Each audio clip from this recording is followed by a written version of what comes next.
Amigos, un gusto saludarlos en el nombre de Jesús. Esto es el Ministerio El Gozo de Jehová. Usted puede ir a mi página Ministerio El Gozo de Jehová y podrá ver las clases que estoy dando.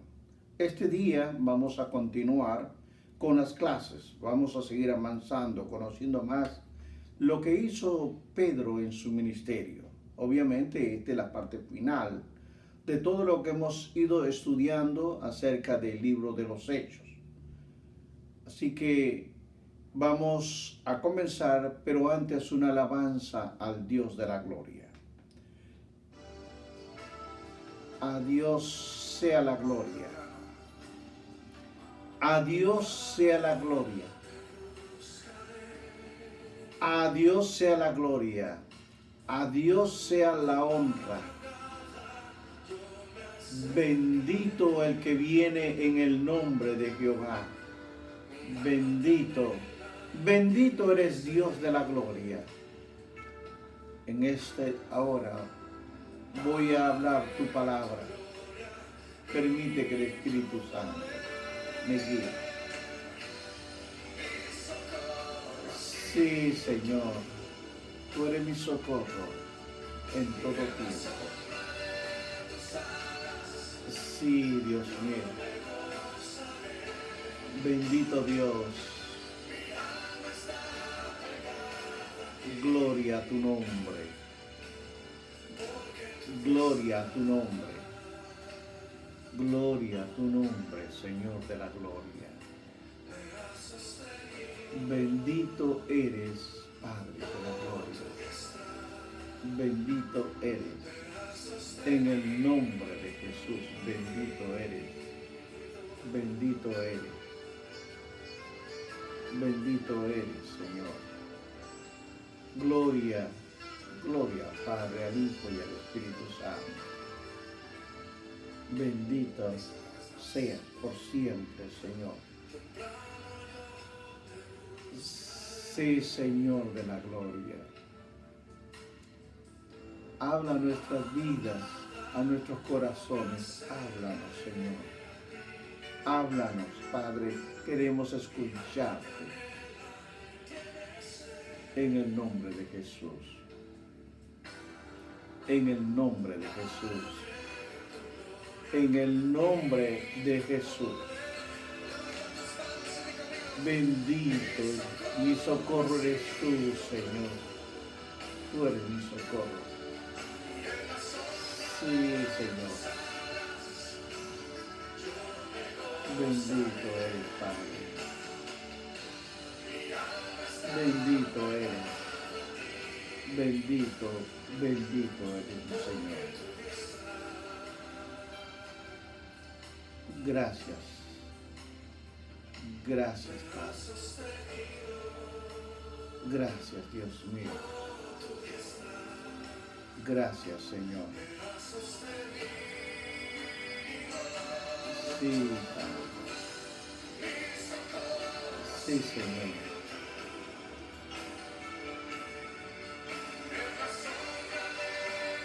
Sí, Padre. Sí, Señor. Gloria a tu nombre. Gloria a tu nombre. Gloria a tu nombre. Es una clase más, queridos hermanos, que vamos a mirar, vamos a estudiar. Yo le rogaría de que usted mantenga su Biblia abierta porque estamos estudiando el libro de los Hechos. Un libro que usted se va a edificar al igual que todos los demás. Así que yo le invito a que vaya usted a la Biblia, al libro de los Hechos, capítulo 9, versículo 35. Vamos a ver lo que tenemos para la clase del día de hoy. Recuerde que si usted ha olvidado algunas clases, simplemente vaya a lo que nosotros tenemos, Ministerio El Gozo de Jehová. Usted entra a la página www.ministerioelgozodejehová.com y ahí verá usted las clases que estamos dando. El día de hoy vamos a estudiar la Biblia en el capítulo de Hechos nuevamente 9:35. La palabra de Dios la leo a la gloria del Padre, del Hijo y del Espíritu Santo. Y le vieron todos los que habitaban en Lida y en Sarón, los cuales se convirtieron al Señor. Bendita sea tu palabra, Señor. Bendita sea. Es tu palabra. Y sé que tu palabra no regresa atrás vacía. Bendito seas por siempre, Señor. Amén. El día de hoy voy a hablarles sobre el tema, sobre cómo Pedro va a expandir su ministerio, cómo él va a hacer crecer el ministerio que tiene. Y vamos a hablar y ver de que lo que Pedro hizo. Pedro primeramente visitó a las comunidades cristianas que estaban esparcidas en Judea. Él fue a mirar. Estos lugares tenían la comunidad que era más cercana. Habían aquí donde podía entrar en contacto con los gentiles. Y fue precisamente en ese momento en que comenzaría un cambio. Porque obviamente anteriormente todo había sido solamente entre judíos. Esta vez va a haber un cambio. Este cambio ya había llegado, este es el momento en que llega para que el Evangelio cruzara las barreras, cruzara entre lo que son los judíos ahora a los gentiles y que proclamaran la palabra de Jesucristo a todos los gentiles. Pero hubo persecución, hubo una tremenda persecución, que esto a la vez causó que la iglesia, que toda la iglesia saliera, se fueran a diferentes lugares. Muchos se quedaron en sus lugares de orígenes, pero hay otros que huyeron de ahí por la persecución. Pero Pedro fue donde a los gentiles. Pedro obtuvo esta visión de ir a los gentiles. Va a los gentiles y donde va es a los samaritanos.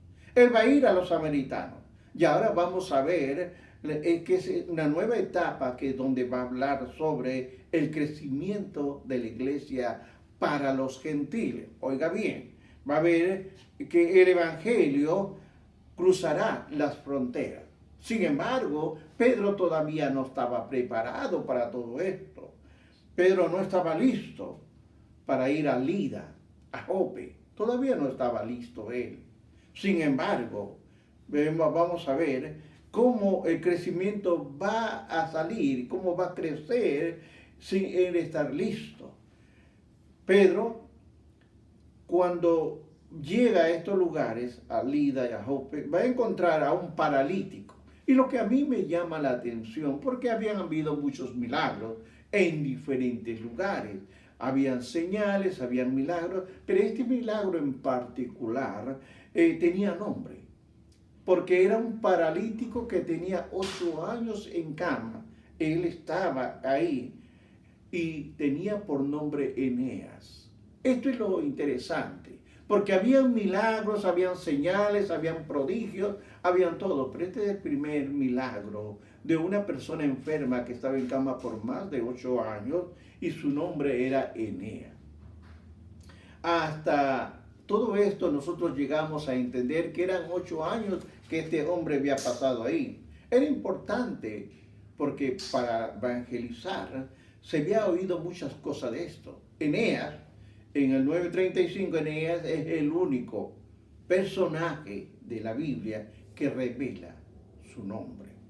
Entonces, el rumor de esta curación, este rumor de Eneas que había sucedido, alcanzó a Jope. Y en Jope había algo especial. Había ahí a una creyente que había muerto. Era Tabita, o mejor dicho, Dorcas. Había muerto. Ella ya había muerto. Entonces, Dorcas era una cristiana que ayudaba, que servía. Pero sucede que Dios permite que sucedan esto para que haya un milagro. Y ahí va a haber un milagro sobrenatural. Hay espacio para todos. En nuestra iglesia hay espacio para todos. Por ejemplo, hay espacio para profetisas como las 4 hijas que tenía Felipe y para maestras como Priscila. Había, porque el evangelio había sido aumentando. Por tanto, se hace daño cuando a alguien se le empuja a un ministerio sin estar preparado y sin tener llamado de parte de Dios. Eso no funciona. Cabe mencionar que cuando Dorcas, que es el primer milagro que a mí en particular me llama la atención, porque era no solamente una creyente, sino porque cuando va a suceder, Lucas relata, dice, porque Lucas es su médico, subraya que le hicieron la práctica común de preparar el cuerpo. La práctica común, hermanos, es que le quitaban toda la parte interna, lo sacaban, lo preparaban. Y él como médico da testimonio que fue lavado. Su cuerpo de Dorcas fue lavado y puesta en una habitación del segundo piso. ¿Por qué lo pusieron en una habitación del segundo piso? Debido a que en ese entonces, aparte del clima que era demasiado caliente, no había las cosas que hay hoy en día, una refrigeradora donde congelan el cuerpo, donde meten el cuerpo, no había. De tal manera que siempre cuando alguien moría, se llevaba a enterrar al fallecido el mismo día, se le llevaba. Hechos 9:38, tenga su Biblia abierta. Dice, y como Lida estaba cerca de Jope, los discípulos, oyendo que Pedro estaba ahí, enviaron a 2 hombres y a rogarle, no tardes en venir a nosotros. Eran que ya esta noticia de haber salvado a una persona en una curación, a un inválido, llega esta noticia hasta Lida, hasta Jope, llega a todos estos lugares. Entonces, Hechos 9:39 dice, vea su Biblia, levantándose entonces Pedro, fue con ellos, y cuando llegó, le llevaron a la sala donde estaban las viudas llorando. Estaban llorando y le mostraron a Pedro las túnicas, los vestidos que ella hacía cuando estaba con ellas. Ella ya estaba muerta. Queridos hermanos, para mí es interesante lo que dije. Pedro que le dijera a esta Tabita, levántate. Jesús obviamente había usado las mismas palabras, pero dijo a la hija de Jairo, niña, levántate, en Marcos 5:41. Ahora, si seguimos viendo la palabra en Hechos 9:41 y 42, dice, y él, dándole la mano, la levantó. Entonces, llamando a los santos y a las viudas, le presentó viva. Esto fue notorio en todo Jope, y muchos creyeron en el Señor. Hay personas que si no ven, no creen. Estas personas vieron. Aquí era algo especial, querido hermano, porque me sigue diciendo algo más, que hay una clave. Jope, sí, y aconteció que quedó muchos días. La palabra dice que se quedó muchos días Pedro en casa de un cierto curtidor Simón. Él se quedó en esta casa. Ahora, cabe mencionar también que Tabita, cuando le dieron la mano, levantó, ya no tenía toda esa parte interna. Dios hizo doble milagro en ella. No solamente le reconstruyó la parte interna de su organismo, sino que le trajo a la vida.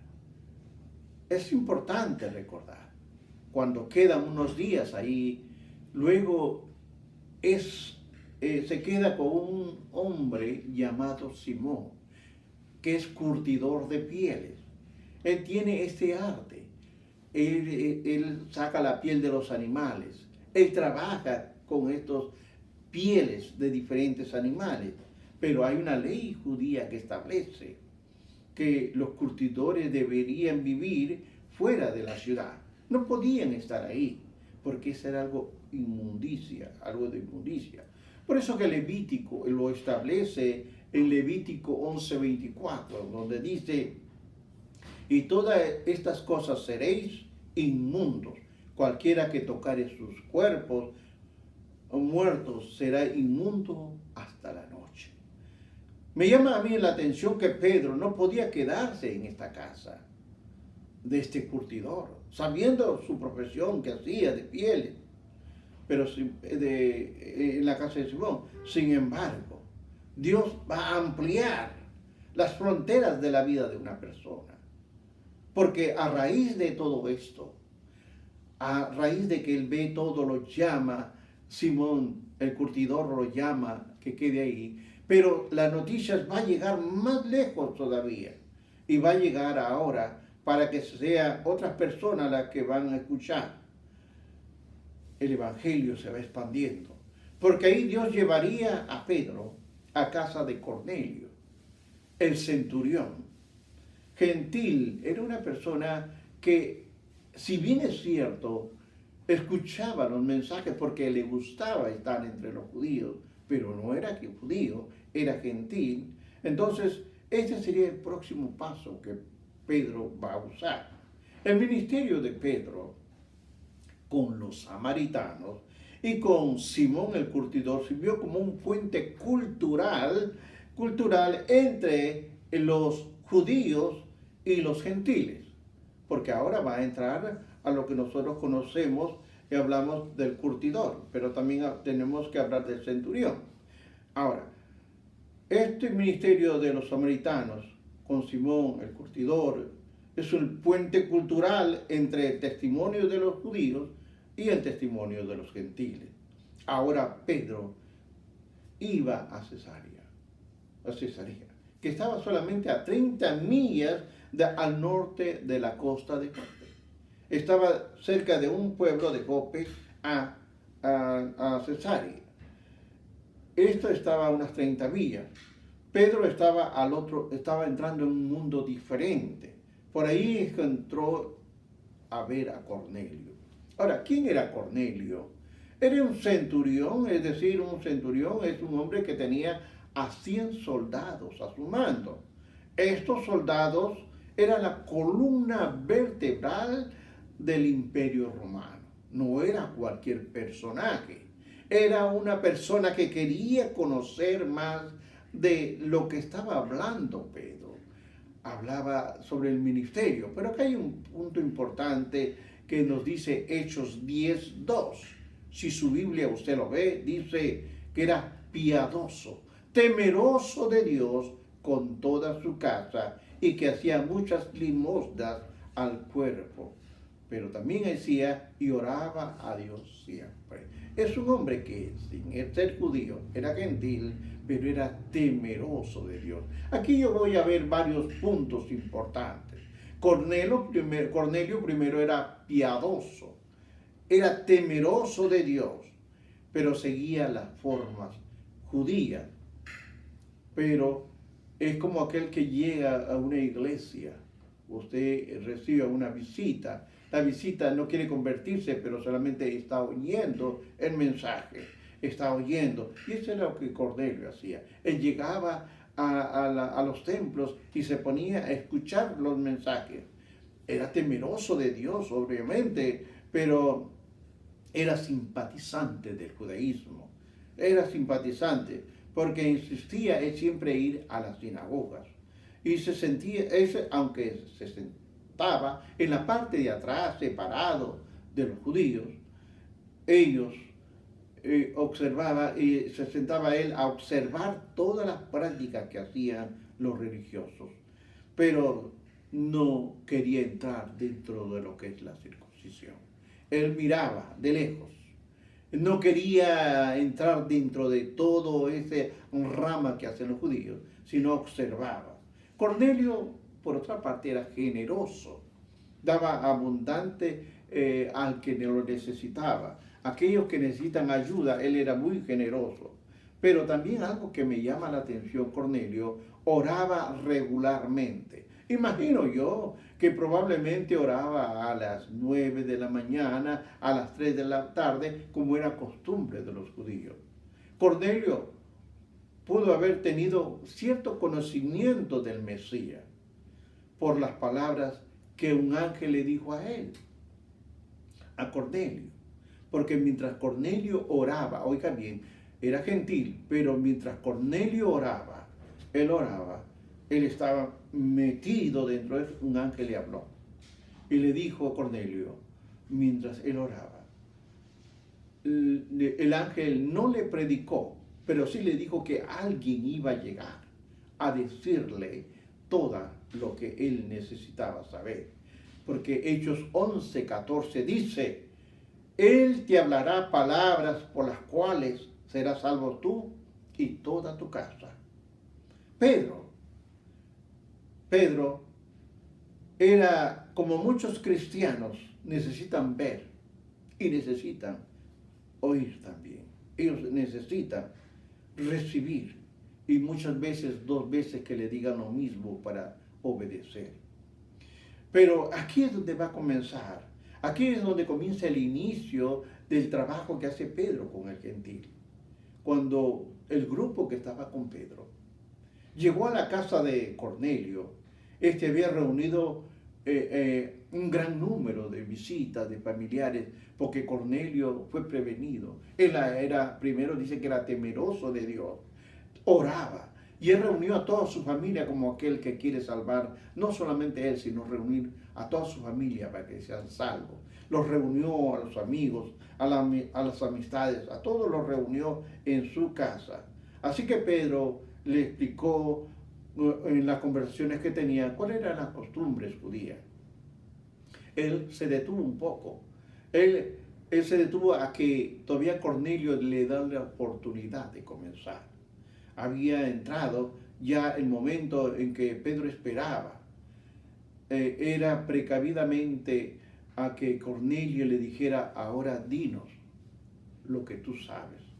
Entonces a Cornelio lo invitaron. Ahora aquí usted vea que el evangelio que él dijo fue muy condensado. Es decir, que para muchos eruditos de la palabra, para muchos de ellos, el mensaje que dijo Pedro es una síntesis de lo que dice el libro de Marcos. Es lo que dice el libro de Marcos, condensado. Porque él comenzó a predicar, comenzó a hablarles sobre el bautismo, cómo bautizaba Juan. Luego habló sobre la unción de Jesús que tenía, cuál era el ministerio de Jesús, cómo fue la muerte de Jesús, cómo fue la resurrección de Jesús y cuáles fueron los testigos, y terminó el juicio venidero. Pero habló también de la promesa del perdón de los pecados. Él le dijo en forma condensada cada una de estas cosas que había hecho. De ahí que entonces los eruditos dicen, Marcos desde ahí empezó a escribir todo lo que está en el libro de Marcos. El Hechos 10:44 dice, mientras aún hablaba, estaba hablando Pedro, estas palabras, el Espíritu Santo cayó sobre todos los que oían el discurso. Mire qué interesante. Los creyentes que estaban ahí, e inclusive los que lo habían acompañado, vieron, oían, iban a ver y habían salido de una experiencia religiosa a pensar que Dios también les derramaba el Espíritu Santo a los gentiles. Ahora bien, la explicación de Pedro es importante, porque Lucas, cuando escribe, le dedica una atención doble a lo que pasó en Cornelio, porque ocupa un doble espacio, más inclusive de lo que fue el derramamiento del Espíritu Santo. Él le dedica más, porque hay un punto importante. Obviamente que estas noticias de lo que ocurrió en la casa de Cornelio se difundieron, toda esta familia, porque toda esta familia fueron ungidas, fueron llenas, fueron bautizadas con el Espíritu Santo. La palabra nos dice en Hechos 11:3, diciendo, ¿por qué has entrado en casa de hombres circunstancias? Ya has circunciso, ya has comido con ellos. Aún los discípulos, cuando regresa Pedro a Jerusalén, le van a incriminar, le van a decir, ¿por qué tú has comido con esto? ¿Por qué has hecho esto de comer con gentiles? Pero Pedro no se utilizó, no se defendió utilizando su vestidura de apóstol. No, no, no. Sin embargo, él los persuadió diciendo los milagros, con la misma evidencia convencida, como vieron que los Cornelio hubo el derramamiento del Espíritu Santo y la evidencia de hablar en lengua.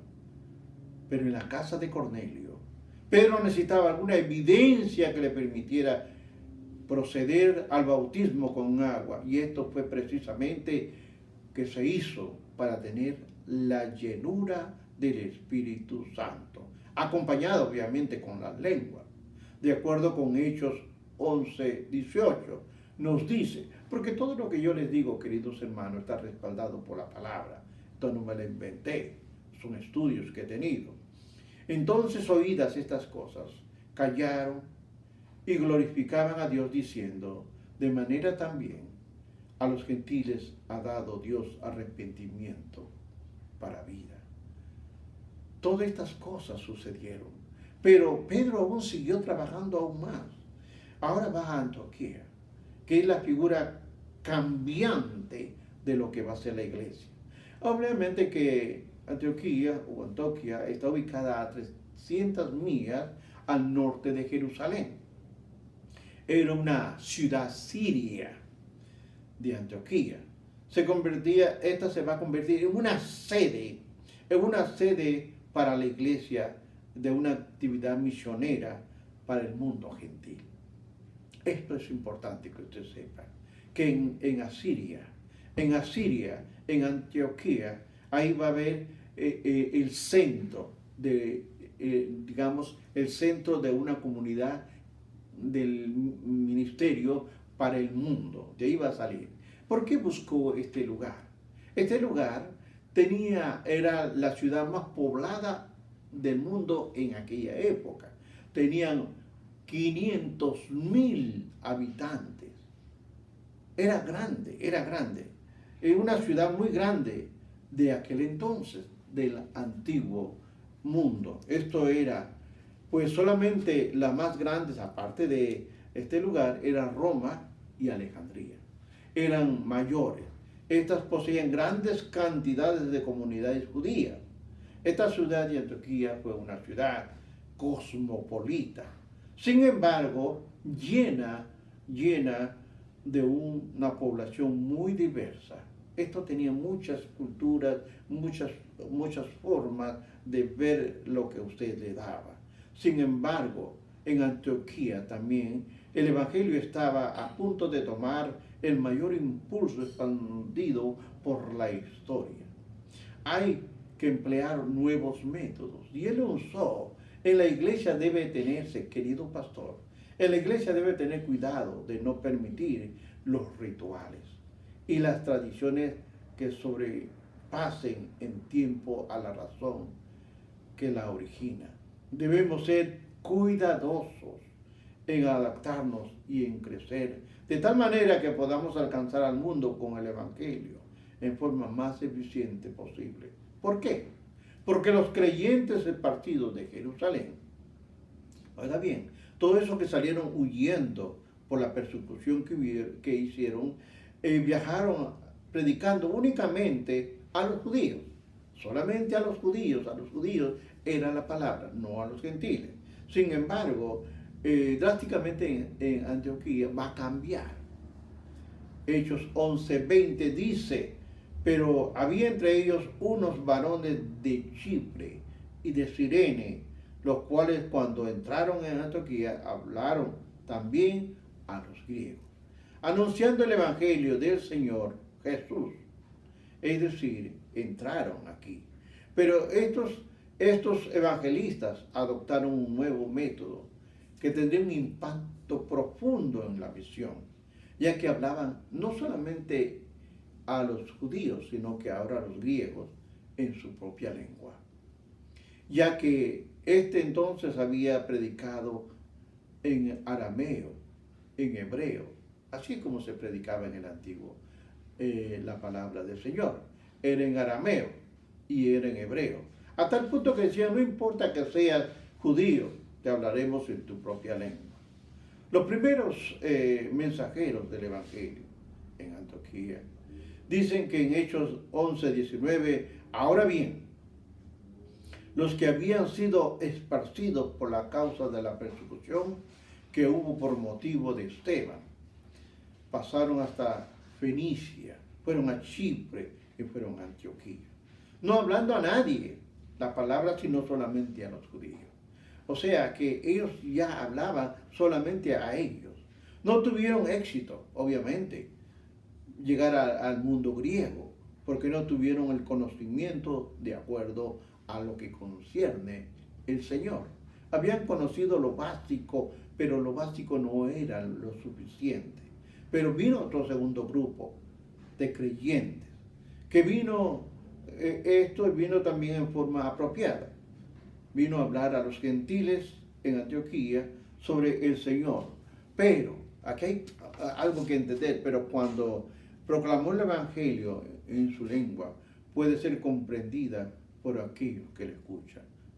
Oiga, pastor, querido hermano, con mucho amor le digo, tenga cuidado. Tenga cuidado porque he visto y soy testigo de que a veces yo viví en Nueva York muchos largos años, muchas décadas viví ahí. Pero habían iglesias en alrededor donde yo tenía mi iglesia. Había desde la 25, 26, 27 de la Cuarta Avenida en Brooklyn. Todas esas eran iglesias que habían una cantidad inmensa de iglesias. Donde yo crecí espiritualmente fue en la 43 de la Tercera y Cuarta Avenida en Brooklyn. Mi iglesia está ubicada en la 57 en Brooklyn, Séptima Avenida. O sea que la iglesia iba creciendo. Pero, ¿qué pasa?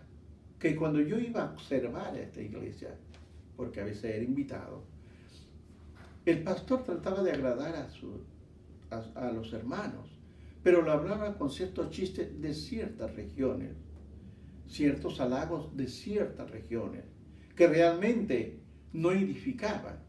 Por eso le digo, tenga mucho cuidado, porque cuando uno vaya, tanto habemos unas personas que tienen un poquito de educación y hay otros que no tienen tanto, pero como quiera, nosotros vamos a escuchar la palabra de Dios. Y nosotros tenemos que tener mucho cuidado, pero mucho cuidado la forma en que nosotros nos comunicamos. Porque, como le dije, en Hechos 11:27, dice, en aquellos días unos profetas, oiga bien, descendieron de Jerusalén a Antioquía. Profetas. Lucas no registra en sus escrituras si fue Bernabé quien envió algún reporte a Jerusalén en cuanto al progreso de la iglesia, en forma que les estaba llegando a los gentiles en Antioquía. Sin embargo, las noticias llegaron a Jerusalén. Fueron tan bien recibidas que enviaron a otras personas a mirar qué estaba pasando. Entre estos estaban evangelistas. Su ministerio principal no eran evangelistas, iban profetas. Oiga bien, la profecía hace un trabajo diferente al evangelista. Su ministerio principal era hacia el cuerpo de Cristo, hacia el cuerpo. Aparentemente había una diferencia importante entre aquellos que tienen el ministerio de profetas, como el caso de Agabo. En aquellos tiempos él dijo una profecía por medio del Espíritu Santo, por medio del Espíritu, el cual Agabo dijo en 11, 29 y 30, dijo, los discípulos de cada uno, conforme a lo que tenía, determinaron mandar socorro a los hermanos que habitan en Judea, lo cual efecto hicieron enviando a los ancianos por mano de Bernabé y Saulo. Ahora bien, una severa hambruna iba a suceder. Iba a suceder hambre. Todo el mundo romano creyó en esta profecía. La iglesia de Antioquía era una iglesia gentil, la cual había iniciado por la iglesia en Jerusalén. Esta iglesia comenzó en Jerusalén, pero se quedó en Antioquía y de ahí creció. Pero desde ahí daba, aunque no era una iglesia misionera, pero sin embargo desde ahí ayudaba. Ahora, a cada uno de nosotros tenemos que entender lo siguiente. La iglesia de Antioquía tenía una nueva misión, no Jerusalén. Se convertiría ahora en Antioquía en el centro del ministerio, y esto lo explicaré ya en el capítulo 13, en la próxima clase, del capítulo 13 al capítulo 28, donde ya el ministerio se desarrolla, pero con otro personaje llamado Pablo. Ahora estamos terminando las clases que conciernen a Pedro. Jerusalén es difícil, pero es la voluntad de Dios. A medida que el movimiento cristiano se convertía en una fe que atraía tanto a judíos como gentiles, surgieron tensiones entre ellos. Entre judíos y gentiles había una tensión entre la comunidad de uno y del otro. Porque judíos y seguidores de Jesús no podían siendo ¿qué? Considerados una secta.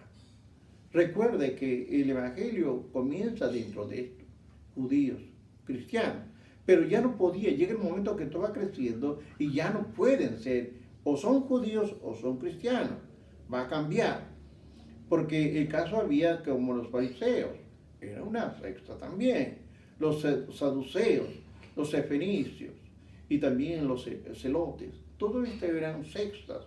El cristiano era una fe distinta en Jerusalén y en Judea.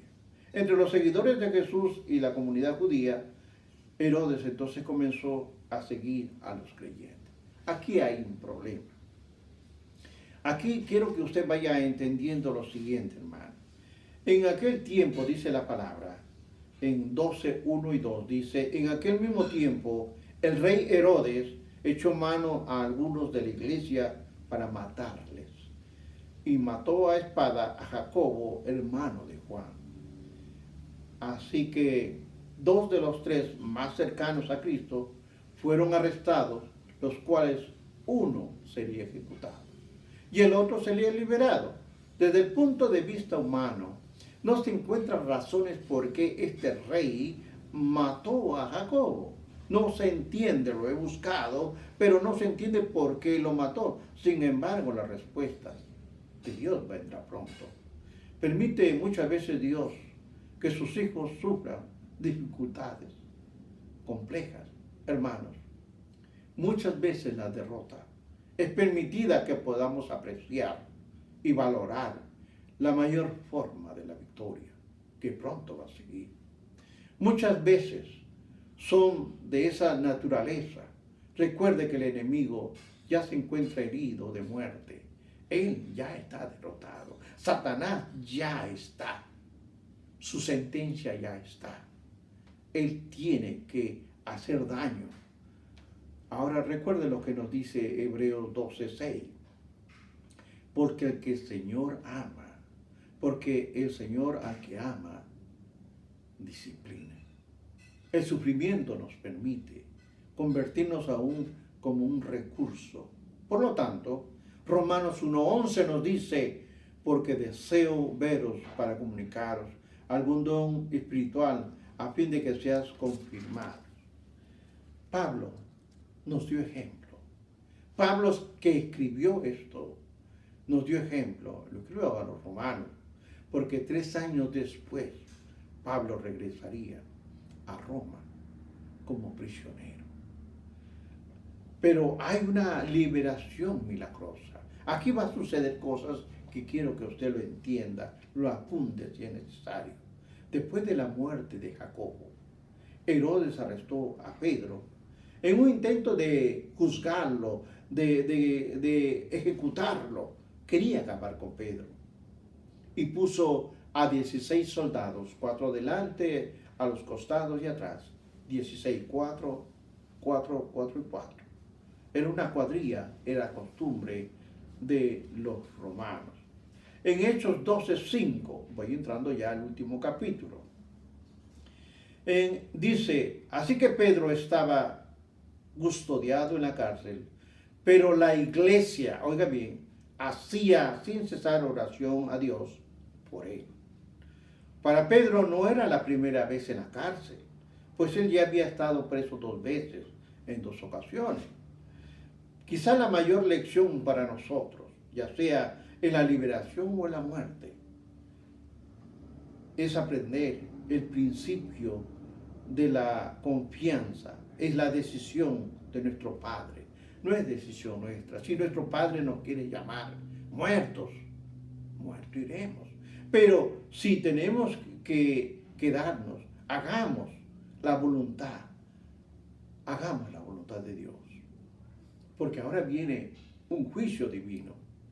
Aquí le voy a hablar de los Herodes, porque hay varios Herodes y a veces uno se equivoca. El Herodes que habla Hechos 12. Oiga bien, Herodes de Hechos 12 es Herodes Agripa I. Es el tercer Herodes que se menciona en el Nuevo Testamento. Herodes el Grande es aquel en la época del nacimiento de Jesús, cuando quiso matar a todos los niños. Es otra cosa que habla Mateo 2:3. Este era el abuelo.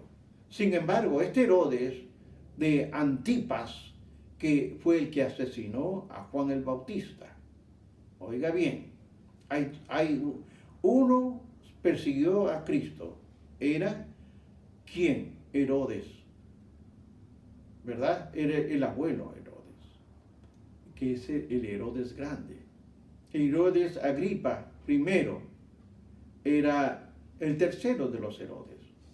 El otro era Herodes de Antipas, que era el tío de este mismo. Herodes de Antipas asesinó a Juan el Bautista de acuerdo a Marcos 6, del 14 al 29, y estuvo involucrado en el juicio de Jesús. Ahora, Lucas 23, 7 al 12 dice, era tío de este Herodes, Herodes Agripa I, y fue el primero y el único Herodes después de su abuelo en gobernar toda Palestina. Hechos 12, 21 al 23 dice, y un día señalado, oiga bien, y un día señalado Herodes, vestido de ropas reales, se sentó en el tribunal y les arrestó. Y el pueblo clamaba, gritando, voz de Dios y no de hombre. Al momento, un ángel del Señor le hirió por cuanto que no le dio la gloria a Dios, y expiró y comido por gusanos. Es la palabra de Dios. Este fue el que asesinó a Jacobo. Para Pedro, esto fue algo tremendo. Este ángel había traído ¿qué? Este ángel había traído libertad. Este capítulo 12, léalo, es interesante. Porque aquí es donde Pedro le entrega la antorcha a Pablo para que siga su misión. Él va a seguir, porque el crecimiento de la iglesia recae ahora en Pablo. La gran misión hacia el mundo entero apenas va a comenzar. La próxima clase será esto. Cómo Saulo, comienza su ministerio. Queridos hermanos, es una clase, pero si usted se ha perdido las clases anteriores, puede ir al www.ministerioelgozodejehova.com y podrá usted ver y revisar las clases anteriores. Yo, por mi parte, le doy gracias a Dios porque permitió que esta clase llegase y pudiese entender de que el ministerio no es si quiero hacerlo o no. Dios manda, es nuestro jefe Jesucristo. Él nos guía, Él nos dirige y en Él estamos. Nuestra fe está puesta en Él. Hagamos siempre la voluntad del que nos envió, del que nos llamó a este ministerio. Querido hermano, yo voy a orar por aquellos que no han conocido la palabra, por aquellos que necesitan saber. Usted, querido hermano, que ha visto el mensaje y quiere aceptar a Jesucristo como su Señor y Salvador, como su único Salvador, le invito a que repita estas palabras conmigo. Padre, reconozco que soy un pecador. Te he ofendido, Padre. Te pido perdón y te acepto como mi Dios. Te acepto. Perdóname todos los pecados que he cometido en mi vida. Límpiame con tu sangre preciosa que derramaste en la cruz del Calvario. Límpiame. Y escribe mi nombre en el libro de la vida. Escríbela, Señor. Para la gloria y honra de tu nombre te lo pido. Amén. Para cada uno de los que han oído, Dios los bendiga, Dios los guarde y será hasta la próxima clase. Bendiciones. Bendiciones, hermanos.